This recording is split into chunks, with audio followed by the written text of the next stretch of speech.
And I think it's a valid point that you're making, and I question, we have a problem that people misunderstand. There's lots of misunderstanding of what is the role of the state and what is the role of God, whether you are Jewish or Protestant or Catholic. There's a misunderstanding of these two roles. Do you think that's a problem as to why people have a hard time understanding civil disobedience?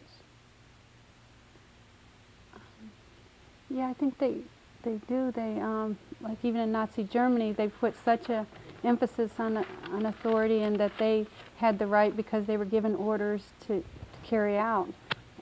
But after the war, that wasn't a legitimate excuse, even though it was legal in that country to kill Jews, to gas people. It was a crime against humanity, and it didn't stand up, that you were obeying orders or that you were just following the law, because all authority comes from God, and when a country goes against that, it's lost its authority. Truly, you cannot legalize murder, and you can call killing not murder, and it's a legal term, but the truth is the truth. God's truth is there, and in any instance,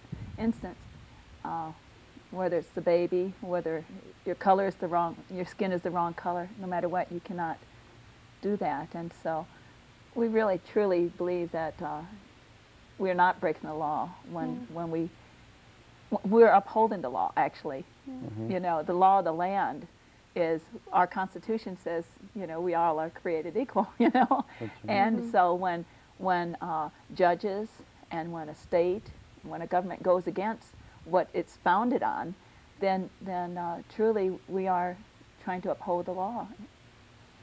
And it also, I'm wondering if the sense of clearly that these people are way ahead of us in many instances, whether it's the civil rights movement, that these people who had to go, unfortunately, through a lot of suffering and to go to jail, and people like your sister Joan Andrews, who unfortunately, because of the apathy of those around them, must be the first to really have to show the way to the rest of us to have a conscience. Now, what is happening with her in jail, and what can people do for her? Well, when she was sentenced not for the rescue that she had done 12 years ago. She was sentenced. She's in jail because she would not sign a paper saying that she would not do any more rescues. She spent 2.5 years in prison in Florida for the very same thing. The judge in Florida said, Ed, you don't have to spend another day in jail if you promise that you will never do another rescue. And she said that'd be scandalous. And so she said, I can't cooperate with this jail sentence or this punishment because I've done nothing wrong. So she just went non-cooperative. She just went limp and laid on the floor, and that's what she did on Thursday. Our families were all in the courtroom, her family and her nieces and nephews and everything. And I could say to her children was, look how much your mama loves you and the babies in our country, She's, I think they're truly people that our Lord has anointed, like Martin Luther King and many wonderful, holy, good leaders, and that He has given the grace to stand firm, I'm, Joan is, I said to the kids, they love her so much, and she's really a hero to them because she's willing to sacrifice herself for others.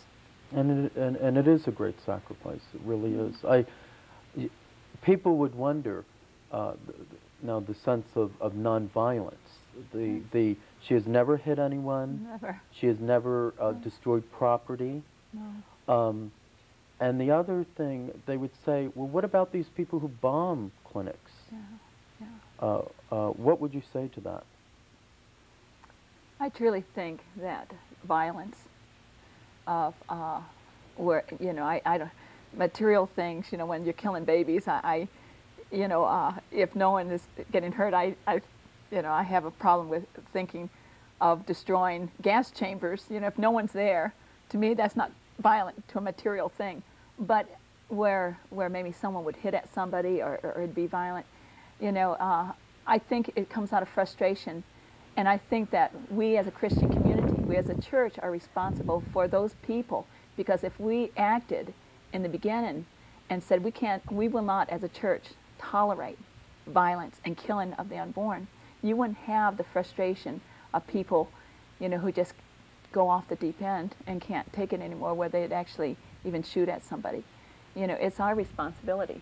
But I think most people in the pro-life movement, and I know Joan, and especially in the rescue movement, we emphasize that we don't want to commit any acts of violence at all, because that's what we're fighting, and you don't want to.